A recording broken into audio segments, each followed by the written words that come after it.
for Wednesday. Where do you want? Hey, let me tell you all the late.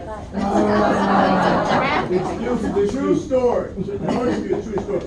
I ordered an Army jacket, because I'm going to the Army bowl game next week. And I got the package and I'm sitting there. It's an Air Force jacket. I mean, heavens to Meritorious. They sent me an Air Force jacket. At least it could have been a Marine jacket. An Air Force jacket. So I had to choose some people out. Tell them, get me my daggum Army jacket. But Air Force jacket for sale? You want it? Air Force. Follow me home.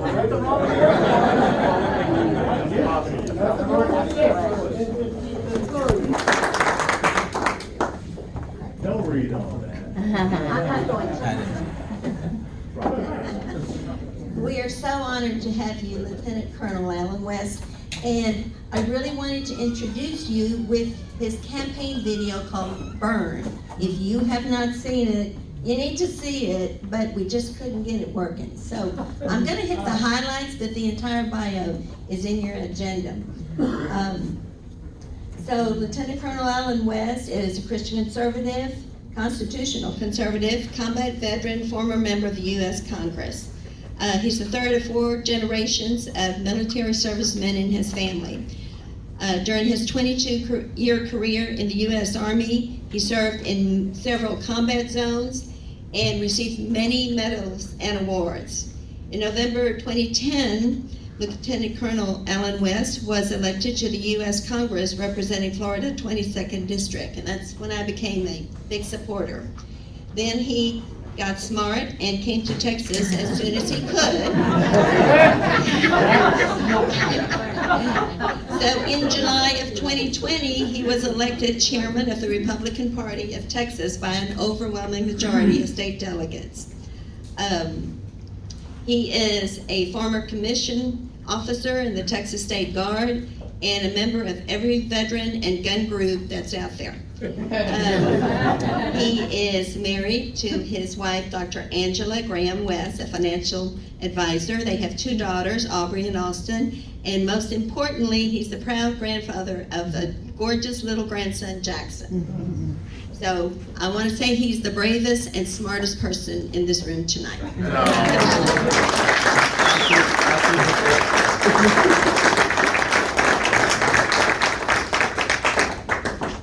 Is it okay I step out from behind the podium? Is that all right?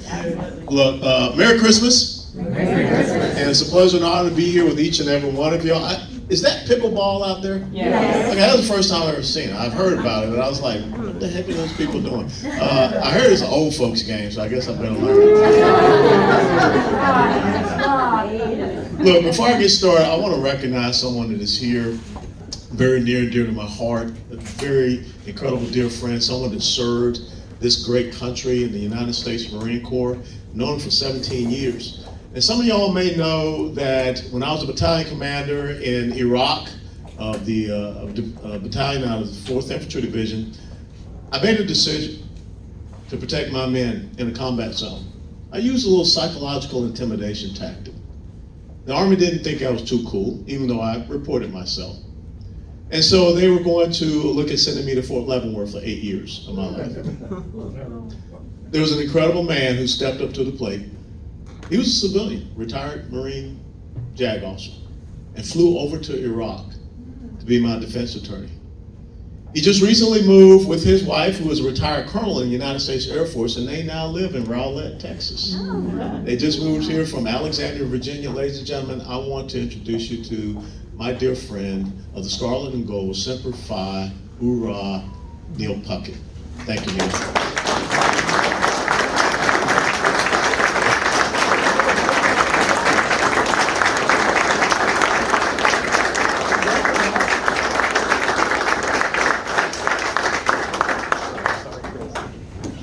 What I want to do is talk maybe about 20, 25 minutes. Is that okay, Edna? And then we open up to the floor for questions. I'd like to hear what's on your mind. But the first thing I want to talk to you about is, without a doubt, in November 2020, the Progressive Socialist left spent tens of millions of dollars in Texas. Number one goal was to flip the Texas State House. Why? Because we were going into a redistricting cycle, and they wanted to be able to control redistricting. The other thing they sought was about 11 or 12 congressional districts. They wanted none of those. And when I looked at the strategy that they had as the chairman of the Republican Party of Texas, it was about going into the suburbs. And their whole thing was to go and convince mainly women. Donald Trump was misogynist. He was not a nice person. He was a nasty guy. His tweets were ugly. Don't vote for him. And so people said, okay, so Chairman, how are you going to do it? How are you going to go into the suburbs and combat that message? Well, a good military strategist never follows the goals and objectives of the enemy. You do what is called a turning movement. You go somewhere else and you force them to follow you. And so what I said is that we're going to go to the Rio Grande Valley. They had never seen a chairman of the Republican Party of Texas in the Rio Grande Valley. And so after being elected as chairman, the very first trip that I took, Joel, was down to McAllen, Texas, in Hidalgo County and Cameron County. And they were shocked. But the thing is that I continued to engage with them down there. And that's the word that we have to understand, engagement, not so much outreach. I hate the word outreach. The word outreach means you show up in a Black History Month, you show up in Hispanic Heritage Month, you show up in Asian Pacific Heritage Month. You eat whether the cool food is that they're eating, fried chicken, collard greens, tamales, or poi, whatever they eat out there in Hawaii. And then they don't see you again until 2 months. Only 2 months before the election. And you show up, you say, vote for us. They're like, I don't know who you are. And so what I said is we're going to have a consistent, constant engagement in the Rio Grande Valley. And we're going to get people down in the Rio Grande Valley to understand that it's not about political parties, it's about their principles and values. And they're going to align their principles and values with our principles and values, and they're going to see that these other guys are not good for them. But one of the most important things that I had to do was to talk to them about the example of what the Progressive Socialist Left, the Democratic Party, wanted to do to the Hispanic community because they had already done it in my community. See, I was born in the inner city of Atlanta, Georgia in 1961 in a blacks-only hospital. I grew up in the same neighborhood, the old Fourth Ward neighborhood. I like that shirt, it says Atlanta. The same neighborhood that produced Dr. Martin Luther King Jr.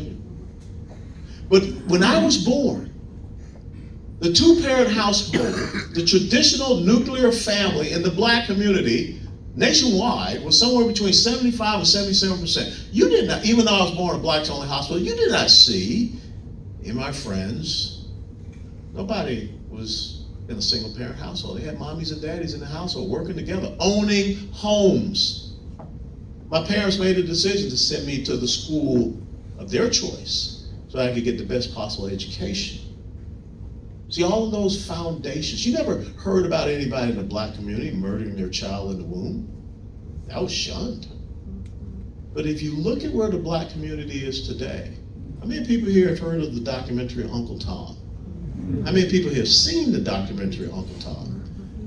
I want you to show that documentary, Edna, because Uncle Tom 2 comes out in February. So I want you to be able to see the first one before the second one comes out. And the great thing about the documentary Uncle Tom is produced right here in Dallas, Texas. And it shows the history of the Progressive Socialists of the Democrat Party with the Black community and what they have done over the years and absolutely destroyed their community. Go on the south side of the Trinity River.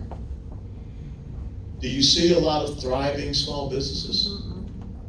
But yet, when I grew up in Atlanta, and when I walked home from school, by the way, my elementary school was right across the street from Ebenezer Baptist Church in the final resting spot of Dr. King. And I used to walk down Sweet Auburn Avenue. If you ever been to Atlanta, you know about Sweet Auburn Avenue. You know what I saw? I saw doctors' offices, Black-owned.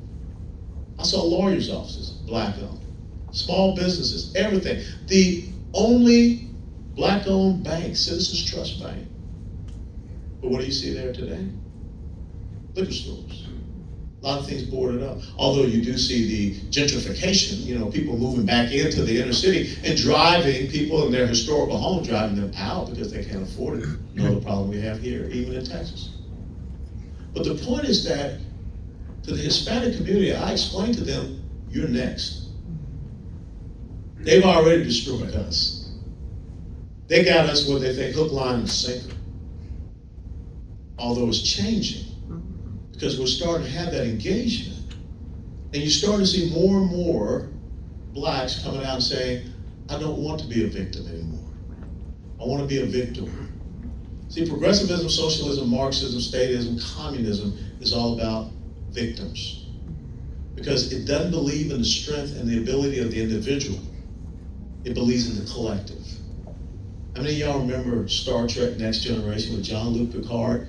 You remember there was those aliens called the Borg? Mm-hmm. Remember the Borg, you didn't have an identity. You just had a number. 6 of 9, 7 of 12, that was the main character of the Borg. Think about the Bob Seger song, I Feel Like a Number. That's what the progressive socialist left wants. They don't see you as an individual because the institution of government is supreme and sovereign over the individual, so you don't have any rights, any freedoms, any liberties. See, sitting around waiting to get a check from the government, you're just being economically enslaved. And remember this about slavery. There are 2 ways to enslave people.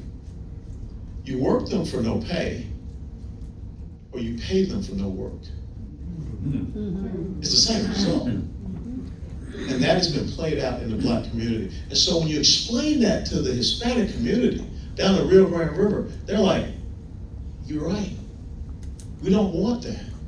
We want and we believe in our 2-parent households, the traditional nuclear family. We don't want to murder our children in the womb. We want to have safe communities. We don't believe in defunding the police. We want to have a border that is secure. When you look and talk to people down along the Rio Grande Valley right now, all along that border, they're living in terror. They're living in fear. Not just the ranchers, but everyday people. The cartels are now owning South Texas.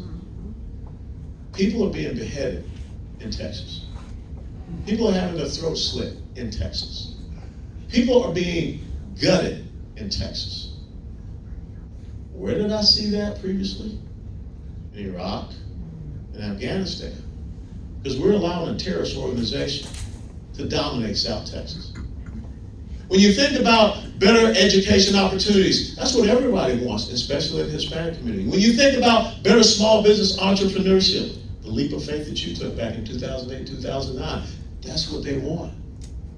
When you think about the demographic in the United States of America that has the most Medal of Honor recipients, it ain't the white community, it ain't the black community, it's the Hispanic community.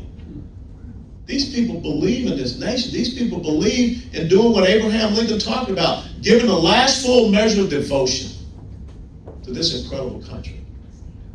And when you stop and think about Latin America, throughout Central America, down into South America, where do you see leftism?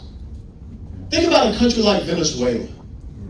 Venezuela was once one of the most prosperous nations in this hemisphere.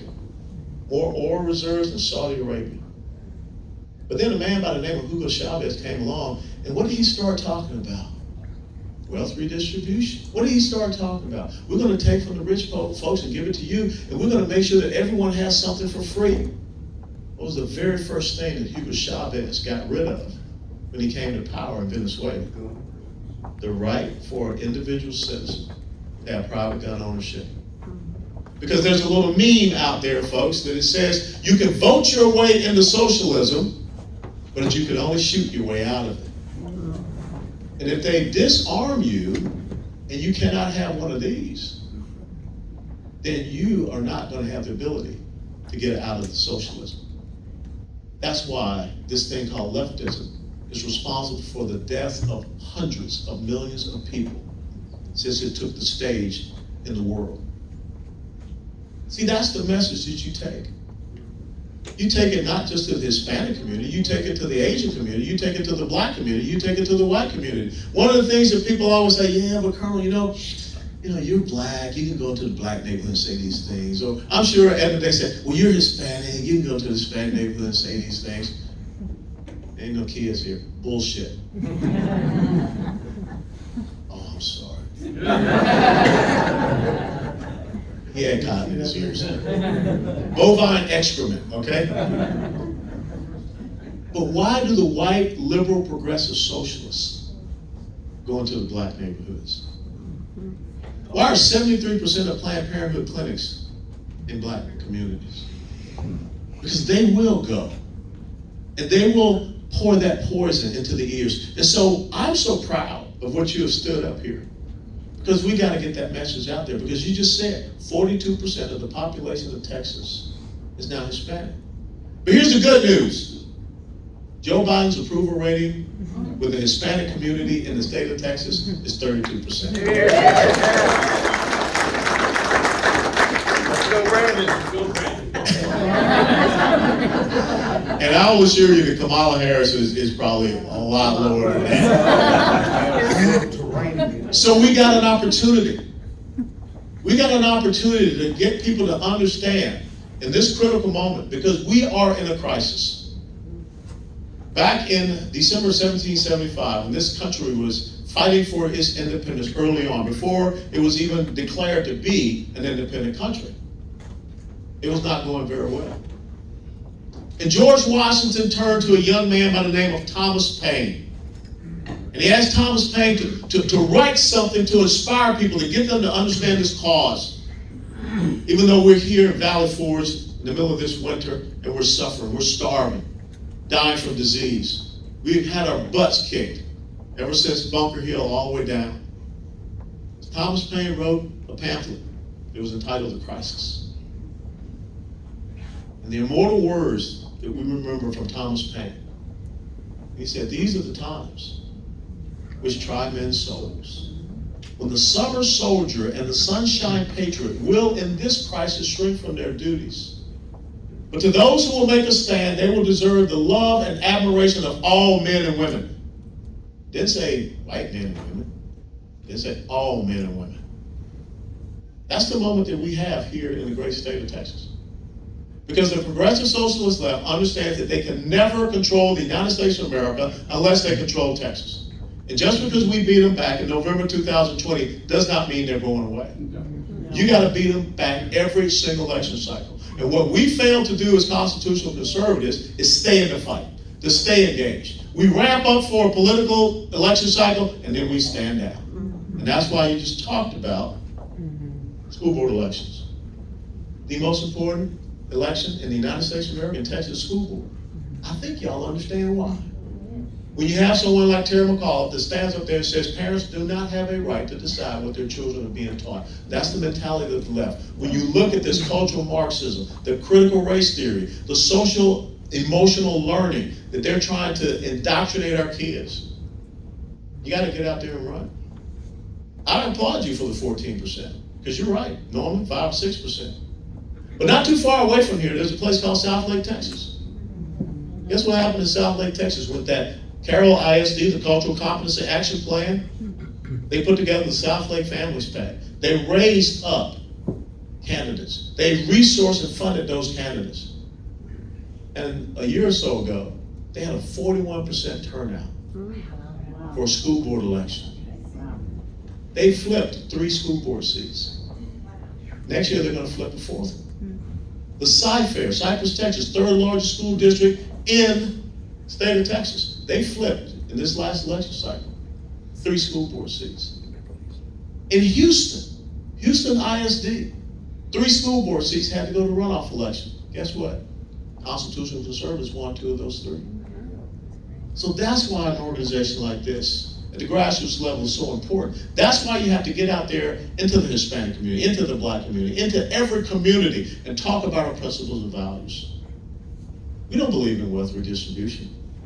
We don't believe in nationalizing our economic production. We don't believe in the spreading the wealth and creating a welfare nanny state. There's no pride, there's no honor in waking up and saying, who's going to send me my check today? Who would have ever thought that we live in a country where the government is paying people more money to stay at home and not work than to get out there and work and make something of themselves and have something they can say, this is mine that I created. That's why we're in a crisis. Who would have ever thought that we would see a federal government that would say, we're not going to do what the Constitution says in the guarantee clause, Article 4, Section 4, which says that the federal government is supposed to provide two things: a Republican form of government and protect every state in the Union from invasion. 1,254-mile border, wide open. But yet the Constitution, the Founding Fathers, and all of their brilliance said, here's what a state can do when the federal government doesn't do their job. That's how you fix a crisis. But you've got to have bold, courageous leadership that says we're not going to allow it to happen. And when you have that bold, courageous leadership that stands up there, South Texas community will say, we're with you. Because we don't want our kids to be part of human and sex trafficking. The #1 state in the United States of America for human and sex trafficking, Texas. The top 2 cities in the United States of America for sex trafficking are Dallas and Houston. Record number of drug overdoses in the United States of America this year, over 100,000 because of fentanyl, which comes right across the border here. The public health crisis that we see, a government telling you that you have to get a jab in your arm, but yet hundreds of thousands every month coming across our border, not mandated to do anything. As a matter of fact, they get $1,300 of taxpayer money in a folder, a bus ticket, a plane ticket, and you see what happens. They're landing in New York, they're landing in Tennessee, they're landing in Florida. And you know who these young kids are? Hispanic kids. Ask yourself what happened to the almost 13,000 military-aged males that were in the Kay Bailey Hutchinson Convention Center not too long ago. Where did they go? The illegal immigrant Hispanic minor kids that landed in the middle of the night in New York, where did they go? This is how you make a connection with people and say, do you want to stand on the side of this lawlessness, this type of unconstitutional action? Do you want to aid and abet human and sex trafficking in the 21st century? I think that people will say no. But it is incumbent upon you to always have this. The Army taught me, because you know, being a paratrooper, you ain't really smart. Red light, you stay in the airplane. Green light, you can jump. Pretty bipolar, decision. And so leaders always taught me that a good leader has a smart cars, 3x5 cars, and you write things down. I think in the Bible says, study to show thyself approved. I think the Bible says, my people suffer for lack of knowledge. This is how you have knowledge, because you got to be ready to engage people wherever you are. And this is the key. I want you all to start thinking about how in this club, in this organization, you break down and you have subcommittees in this organization. Subcommittees that go out there and start vetting candidates. Start looking at voting records. Start making sure that you are well informed as an electorate. Why is that so important? Hey, holiday season, as soon as it's over, you're 60 days out. 31 January, voter registration for the primary ends. 14 February, early voting begins. People are going to start asking for their absentee ballots, not mail-in ballots, that's unconstitutional, but absentee ballots. They're going to start sending out the applications for that in January. This is your opportunity to pick your fantasy football team. That's what this is all about in the primary. Who do you want to have go into the arena to do the fight for you against? And I'll be honest, this is evil that we're up against. When you think about what is happening in the United States of America, this is intentional. This is purposeful. Joe Biden and Kamala Harris are not going to come to the border because it's going exactly how they want. When you think about H.R. 1, how many people know about H.R. 1? Read H.R. 1? What does H.R. 1 say? H.R. 1 says that there's no picture ID to vote in the United States of America ever. There's no voter registration roll review in the United States of America ever. That there will be online voter registration. There will be same-day voter registration, same-day voting. And that no longer will you have to go to a polling location to vote. It'll just be by unsolicited mail-in ballots that will go out there. And that's why when you have stash houses in Texas with 90 people in a stash house like what we saw in Houston, imagine 90 ballots being mailed to one single place. That's why this is the crisis, the constitutional crisis that you have to stand up and fight for. By the end of this year, 2.5 to 2.6 million illegal immigrants will have come into the United States of America. When they say apprehension, apprehension does not mean deportation. Apprehension means that those people were taken, given over to a non-governmental organization. They should not be operating in the state of Texas. And they're put on these buses, they're put on these planes, and they're dispersed throughout the state and throughout the United States of America. That's the message that you have to go out there and you have to share before the first Tuesday in March of next year. And we can talk about property taxes. We can talk about how we don't want to freeze again like what happened in February. We should just not put an over-reliance on an unreliable energy source. We can talk about how we make sure we educate our kids and not indoctrinate our kids. But if we don't take care of our border, if we continue to allow more people to come in through Texas illegally than the population of Dallas, which is only 1.7 million, it's just a matter of time. And it's Katie bar the door. And I will tell you, that some people will go out and say, in the Hispanic community, you can't talk about the immigration issue. Well, heck yeah, you can. Because the operative word is illegal. People that came here the right way, because they believe in America, they believe in everything it stands for, they believe that we're a beacon. The people that live here in Texas that wants to see Texas the only state that fought for and won its independence by itself, they want what's right. A lot of folks moving in here in this area. A lot of homes getting built up here in Rockwall, Faith, Heath. You gotta talk to these people that are moving in here. See, Neil's on the right side. Neil and Marcy made the decision. We're out of here, man. The heck with Northern Virginia.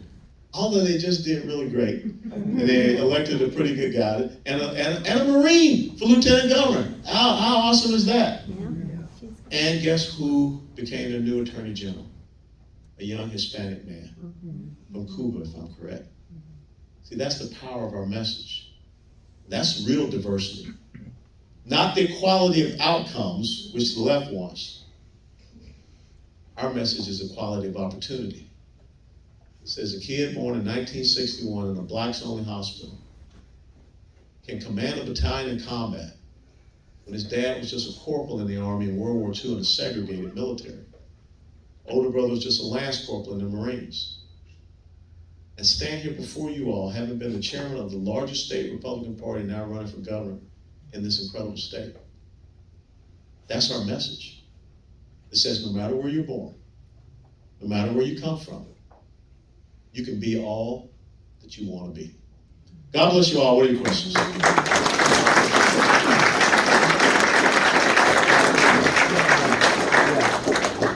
So if you have a question, just stand up and say it out loud. I'm black and I'm proud. I'm sorry, I was going back to James Brown. Okay. Thank you for that amazing and inspiring message. I wish I had a pocket full of cards like yours, and I suppose the speech might be somewhere out there where I could listen again and take notes, because it was wonderful. Absolutely, my pleasure. My concern is yours, border security. Yeah. Heard a lot of How do you do it? comments made by the current occupant of the mansion in Austin. Talk, talk, talk, no action. What constitutional action can be taken that would be effective? See, I believe that you always go back to your American Express credit card. United States Constitution. Don't leave home without it. And what does it say in the Constitution of the United States? How many people here have ever heard of the guarantee clause? Anybody? Would you like to know what the guarantee clause says? Okay. There's always one in the class. Teacher, I got mine. Can I sit up front? God bless you. I used to hate kids like you when I was a school. Article 4, Section 4 of the Constitution, which is known as the Guarantee Clause. And here are the words. The United States, meaning the federal government, shall guarantee to every state in the Union a Republican form of government. Not the Republican Party, Republican form of government, because we're a constitutional republic, meaning the rule of law and respect of individual rights, freedoms, and liberties, and shall protect each of them against invasion. That's the word. That's what they're supposed to do. They ain't doing either one of them. They're taking away your medical freedom. They're taking away your educational freedom. They're not abiding by the rule of law because everything they're daggum doing is unconstitutional. You know, we need to remember that edicts, orders, mandates, and decrees do not equal law. That's how you rule people, not how you govern people. So the founding fathers in all their brilliance, because they understood, they sat around and said, how could they ever screw this up? And so this is what the founding fathers wrote. In Article 1, Section 10, Clause number 3 of the Constitution, no state shall, without the consent of Congress, lay duty of tonnage, keep troops, or ships of war in time of peace, enter into any agreement or compact with another state or with a foreign power, or engage in war unless actually invaded, or in such imminent danger as will not admit delay. When hundreds of thousands of people are coming across your border and you didn't invite them in, that be an invasion. When people are shooting across the Rio Grande River into the state of Texas at your troops, and you're the commander-in-chief of the Texas Military Department, Neil, I think if you consult international law, that's called an act of war. Yes. So why are we telling our troops in the National Guard, don't shoot back? I've been on receiving end of AK-47, PKM, and RPG. It ain't fun. Neil was in a combat zone with me. We cannot be sending our young men and women down into a combat zone. We're not going up against a business organization. And that's why, as governor, I'm going to declare these guys to be a terrorist organization. They're a transnational, narco-criminal terrorist organization. Therefore, you can go after their resources and finances. They got money in banks here in the state of Texas. You freeze those assets. You seize those assets. Anyone working with the cartels, you're going to be aiding and abetting terrorism in the state of Texas. It's going to be a state felony. That's the type of message you have to send. We're fighting an insurgency on our border. An insurgency that has been completely abdicated by the federal government. So guess what? The Constitution here says that's what we have to do. And in the Texas State Constitution, Article 4, Section 7, one of the duties and responsibilities of the governor of Texas, 2 words, as the commander-in-chief of the Texas military, repel invasions. Yeah. No, we're not. But we have every right and authority to do so. Yes, sir. And I'm going to tag into that with a speech I heard you on Facebook this week, where you mentioned a very important verb about 3 or 4 times, abdicate. Abdicate. The 23rd grievance in the Declaration of Independence against King George III, you're familiar with that. Yep. And this is what our president presently is doing. He has abdicated government. Mm-hmm. And any time a government official, a magistrate, abdicates government, I believe that the lesser magistrates need to be aware of and informed of their responsibility. Magdeburg? The Magdeburg, the confession from 1550, yeah. Absolutely. 226 years before the Declaration of Independence, Absolutely. by the way, that doctrine arose. It's a Christian doctrine. Mm-hmm. But what's happening here is I don't know that, and I don't, matter of fact, I'm not sure if the lesser magistrates are being educated or aware of this. Now, you and I, in the military, we were taught about obeying lawful orders. Lawful, ethical, and moral orders. That's right. And telling people to get a shot in the arm is not No, it's lawful, That's right. moral. Yeah. So what would you suggest we do to get our lesser magistrates aware of their authority, their inherited authority, when the superior magistrates advocate? I think they have to know that. But they don't. If you read, but they have to. I cannot say that they're just that ignorant and incompetent. If a guy that jumped out of airplanes and was running around shooting bad guys for 22 years can understand it, because I took an oath to it, these guys got to understand it. I mean, they're lawyers and things like that. They don't have the courage. That's what it comes down to. If you read the Declaration of Independence, what you just said, free and independent states created the United States of America. We have to reestablish that understanding of federalism. Okay? We cannot have the federal government, and the Constitution is a restraining document on the powers of the federal government. Amen. The real power is at the state level. And that's why you have the very last amendment in your Bill of Rights is the 10th Amendment. What does it say? All the powers not delegated to the federal government are reserved to the states and to the people. We just need to have people at the state level and below that to assert that, to assert state sovereignty. Instead of sitting around saying, well, you know, the border belongs to the federal government, and there's nothing we can do. It's Joe Biden's fault, la, la, la, la, la. While people here in Texas are suffering. And you have every constitutional authority to stand up and do what is necessary. How many folks here know about the Supremacy Clause? You heard of the Supremacy Clause in the Constitution? But there are two very important words in the Supremacy Clause in the Constitution. Pursuant thereof. Amen. The federal government is sovereign and supreme over the states as long as they're doing that which is pursuant thereof to the Constitution. Handing out edicts, orders, mandates, and decrees, that's not in line with the Constitution. And therefore, that's why you have this term called constitutional nullification, where you look at them and you say, no. You can't tell us by executive order we can't produce and export our oil and gas resources. No. You can't shut down a pipeline. No. You can't all of a sudden say, we're just, by executive order, we're not going to do this border wall thing. Because it's law. It's been appropriated. Contracts have been levied. You can't just come up and say no to that. And so I just think that Republicans got to stop bringing a plastic spoon to a gunfight. That's what the bottom line is. I'll come to you later. That's it. First of all, I'm so happy to meet you. I'm so glad that you're here. And I'm glad that you're here. See, I had to be here, but you didn't. So you made a choice. we are so excited at the opportunity of putting a patriot in office in the state of Texas. Me and my husband, What's up? we run a local, like, voterockwall.com group, and we're basically just trying to get involved at the school board level and help out with the local stuff. What I wanted to ask you was about the vaccine mandates. So we have all of those here. Wrong. It's just wrong. Yeah, There's nothing to ask them. well, It's wrong.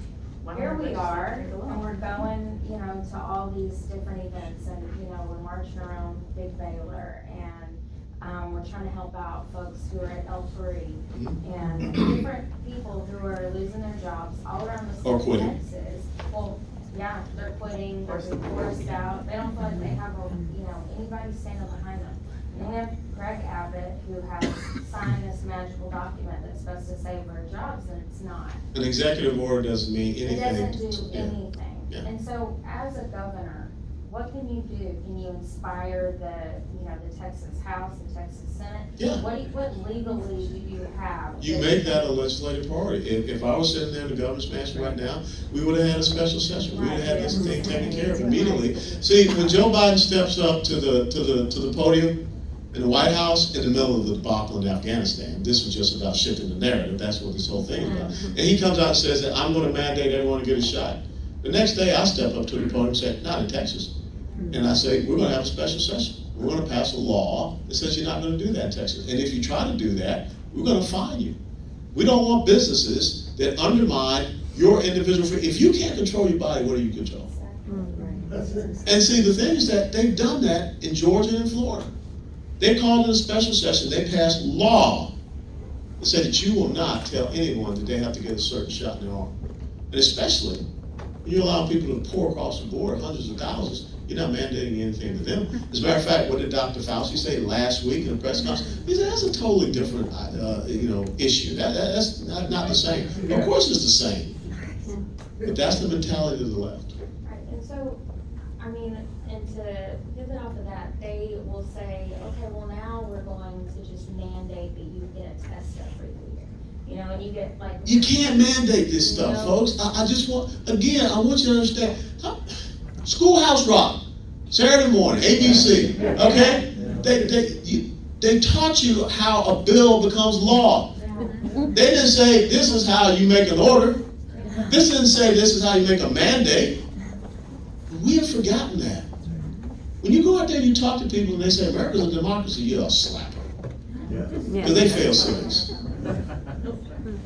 America's a constitutional republic. And the constitutional republic is about the rule of law and passing laws. That's why you have the legislative branch. And the most powerful branch, when you look at the three branches and their duties and responsibilities, is the legislative branch. The executive branch doesn't just get to to do like Pharaoh Ramses in the Ten Commandments. Let it be written, so let it be done. That's not what you do. The Supreme Court, they don't get to make any law. They interpret the law. Roe v. Wade is not a law. That's right. Amen. I want y'all to understand that. It's not. So we don't understand these things, and like I said, our kids aren't being taught, but a lot of us old heads, we're just succumbing to this. Tell me where it is in the Constitution, be it the United States Constitution or the Texas State Constitution, where an elected official has enumerated power to decide who or what's essential. Can you show it? So why did you shut your businesses? Or your churches. I mean, 30 years ago, 9/11, first Sunday after 9/11, everybody was packing churches. First thing they did with COVID, shut down churches. Tells you something. That's a violation. That's a violation of your very first right in your Bill of Rights, the freedom of religion and the free exercise thereof. But you know what? So many people don't know that that's your very first liberty. You go out, just go out and ask 5 people, what's your very first liberty in your Bill of Rights? First of all, if they even know the Bill of Rights, I'd be shocked. But they'll say freedom of speech, freedom of press, blah, blah, blah, blah. It's freedom of religion and the free exercise thereof. Because the founding fathers saw what happened in England, where the head of state made himself the head of church, and everyone that did not bow down to him, they were persecuted and prosecuted. Yes, sir. Yes, sir. My name's Joe Thompson. Thank you for being here. My question is addressing the border.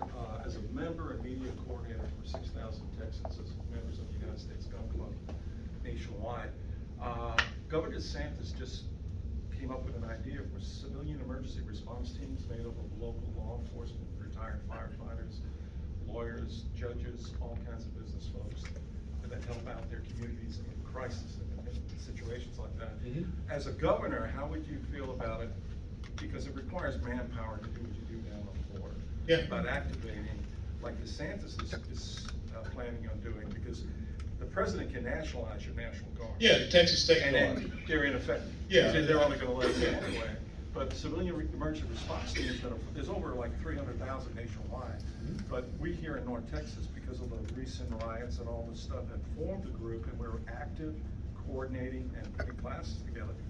We would be many people have asked me, how do we volunteer to go down to the border? We have equipment and everything to help out, but nobody even seems to want to. Let me give you a great example.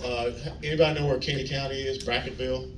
It's just right there next to Valverde County, which is Del Rio. Sheriff Brad Code is the sheriff of Kenny County. Kenny County has almost 1,500 square miles size. 16 miles of Kenny County goes along the Rio Grande River. How many sheriff deputies does Sheriff Brad Code have? 6. 6 sheriff deputies to cover down on 1,500 square miles, 16 miles along the border. Sheriff Brad Code wanted to go and recruit people, do exactly what you say, come in, and he would deputize them to help him out there. Texas, who the governor and the head of the DPS squashed, said that they would cut off all resources and funding to him if he did that. That comes back to that higher magistrate not supporting the lower magistrates. See, one of the things we have to do is we have to empower our constitutional officers. Sheriffs are constitutional officers. Okay, unlike your police department, municipal officers, because they're appointed. Sheriffs are elected, and sheriffs take an oath to the rule of law. And we got to support those sheriffs. We have to give them all of the resources they need. And so this is what I would do. First and foremost, from a military perspective, the border needs to be broken down into a border control zone. Rio Grande to the south, Highway 90 to the north. Illegal immigrants don't get out of your border control zone. You keep them in there. And you break it down in the respective sectors. You start out there with the El Paso sector, the Big Bend sector, the Del Rio sector, Laredo sector, Rio Grande Valley sector. And you task organize your forces within there, being it the Texas Air Guard, Texas Army National Guard, Texas State Guard. And I think we need to look at expanding the duties and responsibilities of the State Guard, because that's the entity that can never be federalized. And that is the entity, especially when you have 1,254 miles of border, a governor needs to be able to have a force that he can deploy without someone saying, well, we're going to put them on Title 10 or Title 32 orders. That's how you activate a guard force. But as a governor, you can also say no, if you understand what the federal government is trying to do. That has to be an agreement between the two. And so, yes, we need to, there's a lot of military retirees that are here in the state of Texas. Amen. That you can. In this room. Yeah. All right. Whole room. But I don't want you going out there thinking you know daggum Audie Murphy, all right, and screwing up, and then I gotta explain something on CNN, okay?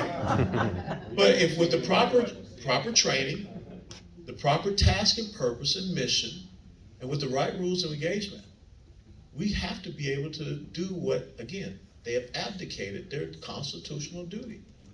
And they cannot undermine a sovereign state, and that's the intention that they're looking at. So as governor, I'm going to sit down there and I'm going to look at all the resources, and I'm going to make this border control zone, and I'm going to tell the Customs and Border Patrol, you can help us, or you can get out of the way. What did Patton say? Lead, follow, or get the out of the way. Those are choices you got. If Mayorkas comes down here, I'm going to tell the little short, bald-head guy, you know, get back on the airplane, because you ain't in charge down here, okay? Because they have told the Border Patrol and they have told ICE, don't do your duty. Mm-hmm. Then either you do your duty, or I got no need for you. Right. We're going to allow our sheriffs to deport people, because we're going to pass legislation that gives them that ability, because we're going to let them know we got your back. We're going to codify it in the law. And if any little federal judge decides they're going to come and bring a lawsuit saying you can't do that, I'm saying, come down here and stand on the border with me. And then you tell me what I can and can't do. Because the Texas State Constitution says I'm supposed to repel invasions. The United States Constitution says you're supposed to protect my state from invasion. You ain't doing it, I'm doing it. Amen. Amen. Sir, I support you. My name's Jerry Visser. I live over in Fate. Yeah. And while I support you, maybe running as a politician is slightly easier than being the chairman of the Republican Party of Texas. And so what I'm asking is, what did you do as the chairman of the Republican Party of Texas, and what do you think that the counties should be doing now to help nudge Abbott along from being a little tyrant to being a good governor? And if he's not, obviously anybody but. But at this point, what did you do while you were in to combat the ineptness of Governor Abbott? Well, I will tell you that not too often you will find a chairman of a party that has a sitting governor that's a member of that party that will enact a lawsuit, sign on to a lawsuit against the governor. And that's what I did. When Governor Abbott decided that he felt that he could change election law in the state of Texas, he doesn't have the enumerated power to do that. And so early voting went from 2 weeks to 3 weeks. And I was on a lawsuit against him for doing that. When he is a guy that goes out there and says that he's going to appropriate unilaterally $290 million of taxpayer funds, which he cannot do. The only people that can appropriate money is the legislature. But yet he did that to MTX Corporation, which is located right up here in Frisco. Single source contract to do contact tracing on you. I called him out on that. When you have a guy like Dave Phelan, who all of a sudden was giving out 15 chairmanships to Democrats, the people that we worked so hard to make sure they did not get to have, chairmanships and majority, I called him a political traitor.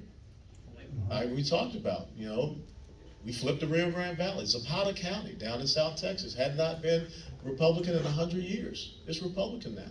I installed the new county chair down there. And so what I want you to do is start doing exactly what you're doing, but I want you to go on offense. You don't win on defense. I want you to organize yourselves and give yourselves the task and purposes, because as Tip O'Neill said, all politics are local. So I need you to start winning down here and making sure that when all of these people that are coming here new, you are engaging these people and getting them to understand what is special and what is good about Rockwall County, because Dallas County is moving your way.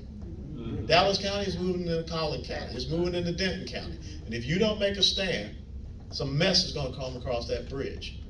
And you don't want that here. So that's what I want you to start doing at the local level. But the bottom line is this: I've always stood up for what is right.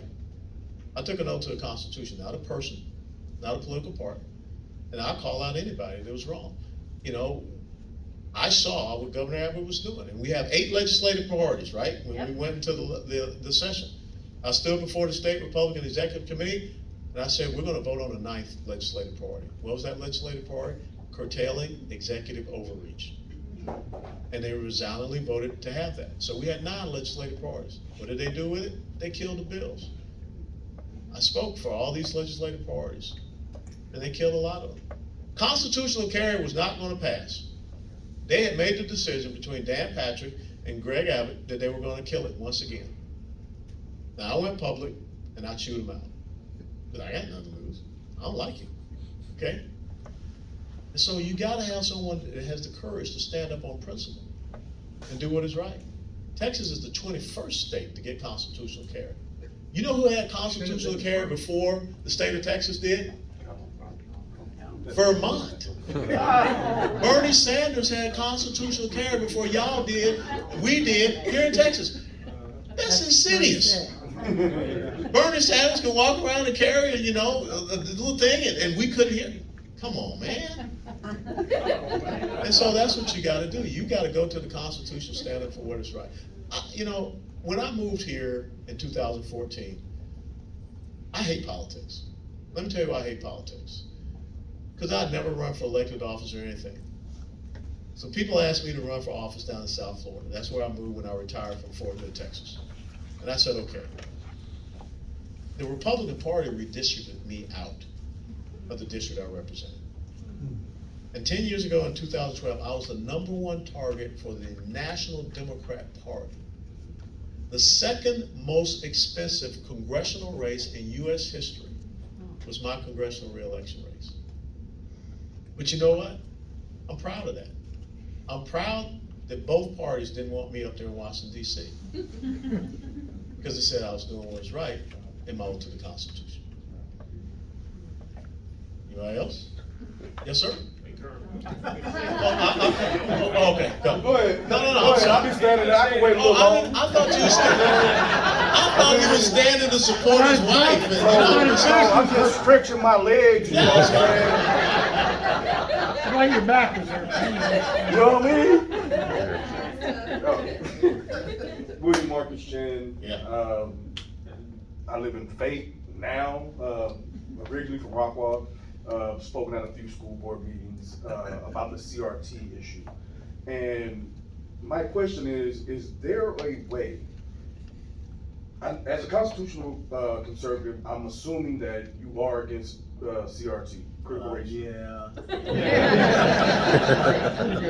But as a constitutional conservative running for governor, I want to ask, is there a way as governor that we can teach certain parts of CRT without making, somebody feel bad for what they are? For instance, I don't mind, the ugly truth about America's history being taught, good, bad, and the ugly. But at the same time, I don't want a white child to feel like an oppressor and feel bad, and I damn sure don't want a black child to sit up there and think that they can't succeed in life because they are black. I don't want to teach a victim mentality, but at the same time, it would be nice to learn everything. Yeah. So is there a way that we can, as governor, that you could probably counterbalance or, have both? No. Because you cannot acquiesce, compromise, or appease with cultural Marxism. You cannot give them, there's a saying in the Middle East, you never let the camel get his nose under the tent, because the rest of the body is going to follow. And what we have done is allowed the left to get their nose under the tent. We got to get them out of the tent. And so we need to get back to teaching history. Not, this revisionist history, not, remade history. We need to teach just history, objectively, without any type of, my opinions or anything like that. Right. And so cultural Marxism is all about separating and dividing people based upon something. Socioeconomic status, now they want to use race, it's always something. Now it's the vaccinated and the unvaccinated. So we cannot allow that to happen. So what I want us to do, science, technology, engineering, math, civics, history, the real history, like I said, the good, the bad, the ugly. But you cannot compromise, appease, and negotiate with people that want to tell you that the United States of America was founded in 1619. You're just not going to be able to change that brain. And what did Terry McAuliffe say? Parents have no right to decide what their children are being taught. They know they don't, but I don't believe that. No, but see, that's the mentality that you're up against, and they're now so emboldened, they don't hide it. And so we need to say, you want to like come to our side, that's fine. But we have to stop ceding ground and territory over to them. Over the last 50, 60, 70 years, look at what has happened.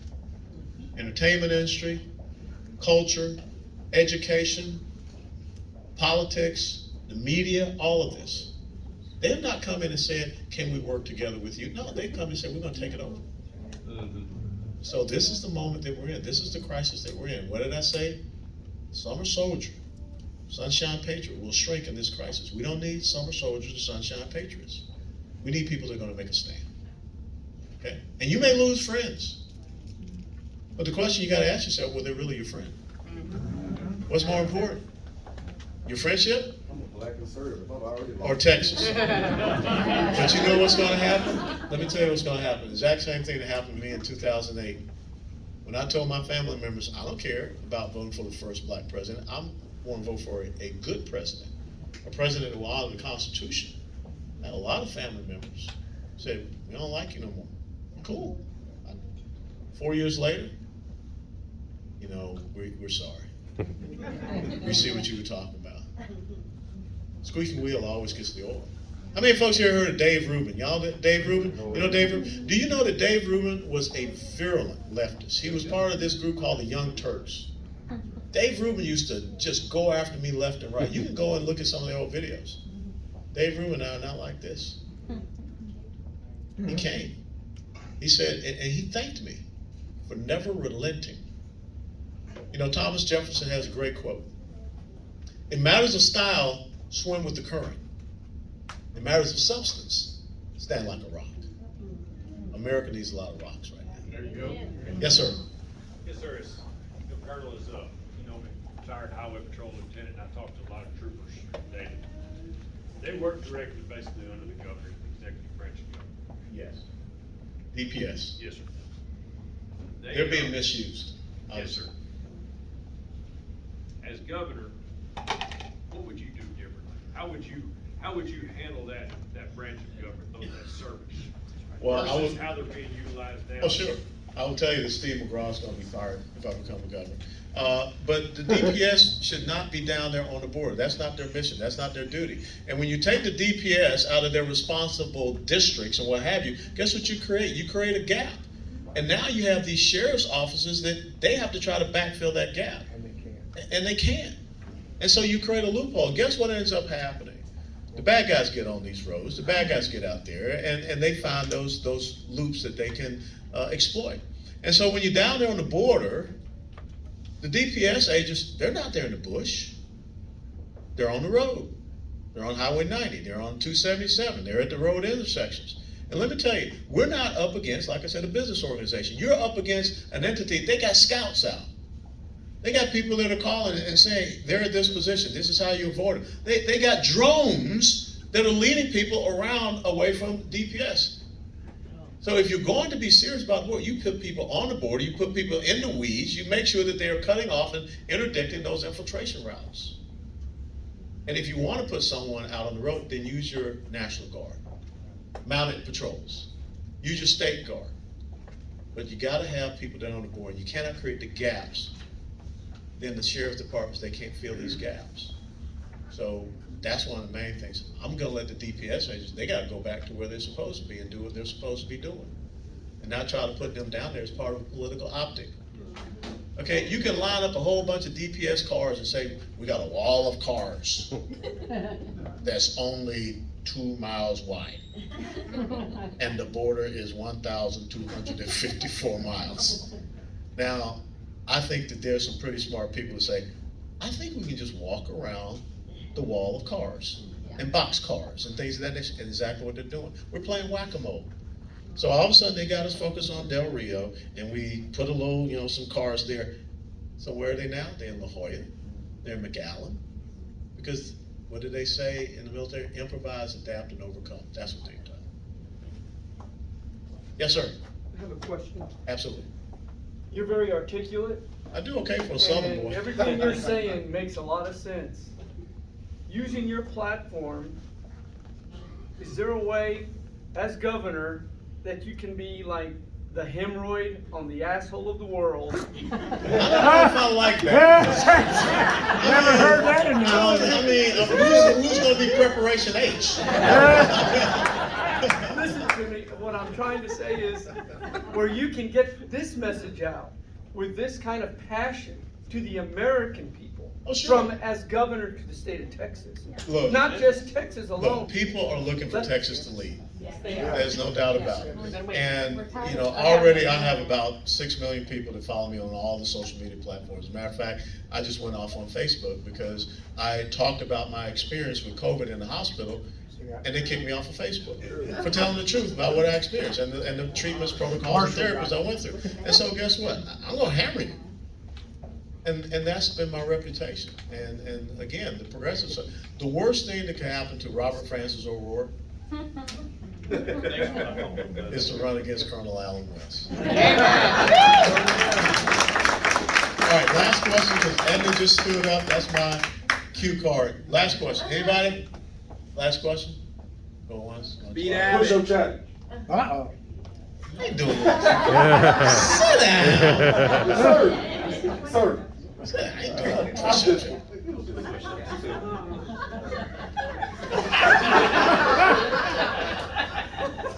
I got one quick question. Where Okay, the so hell you have want- you been? Right in. I've been right over there in Garland, Texas, man. Right there by the Eastern Hills Country Club. I've always been here. And that's the thing, that even when you did not know me, I was out there on Freedom's Ramparts for you. Now, in closing, let me share this with you. And this is a great quote that I share with everybody, because it really is a defining quote for my life. Mark Twain once said, there are two most important days in your life. It's the day that you were born and the day that you find out why. If we're going to stand in this crisis, every single one of you has got to be able to answer that second question. Was the answer to the second question for me, because the first one is 7 February 1961. For me, it was January 1985. I was a young airborne second lieutenant. There you go. Silence your phone, or else you will do push-ups. Preparation. Preparation H guy. It's my neighbor. She wanted to know if I've actually seen you. We'll FaceTime her after this, okay? But January 1985. You know, back in the day in West Berlin, they had what is called Combat in the Cities training. They had an incredible facility. I mean, they had sewers, everything, where you went and learned how to do urban combat. And you trained up there for about 2.5, 3 weeks. And before you went back to your home base, which for me as a paratrooper was Vicenza, Italy, you got 1 day because of the agreement that was signed after World War II. You got 1 day where you put on your dress uniform. For us, our spit shine paratrooper boots, our maroon beret, and we got on a bus, several buses. And we went through this thing called Checkpoint Charlie. And when we came out on the other side, we were in East Berlin. And I saw what I never wanted to see happen in my country. But it's happening. I see despair, despondency. I see people that don't believe that there's hope. That's what I saw over there. The East German Stasi police following us around, making sure that we didn't talk to folks. We got fathers here, Round Rock, Texas, getting arrested in the middle of the night in their own homes because they spoke at a school board meeting. You know, we can't live like that. And so that's when I understood why I was a soldier, and that my life would be committed. In uniform, out of uniform, didn't matter. That's why you said, where you been? I've always been out there, honoring the words to that oath that we took. That I, Alan Bernard West, do solemnly swear to support and defend the Constitution of the United States of America against all enemies, foreign and domestic. That I will bear true faith and allegiance to the same. That I take this obligation freely without any purpose of evasion or mental reservation. So help me God. You don't have to be a soldier, sailor, airman, marine, or coast guardsman to say that oath. You just got to believe it in your heart. Two most important days of your life. The day that you're born, the day you find out why. God bless you all.